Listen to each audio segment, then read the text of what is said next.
An 80 kilogram washing machine uses around 656 litres an hour and about 21.36 kilowatts per hour.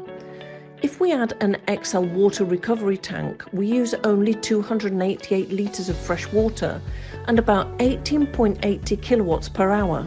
That means that we are saving about 368 litres per hour and 2.67 kilowatts per hour.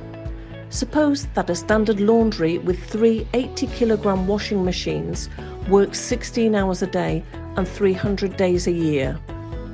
If we have that the price of energy is 0.3 kilowatts per hour and the price of water is €3 per cubic metre, it gives us a saving of €11,534.4 of electricity and €15,897.6 of water.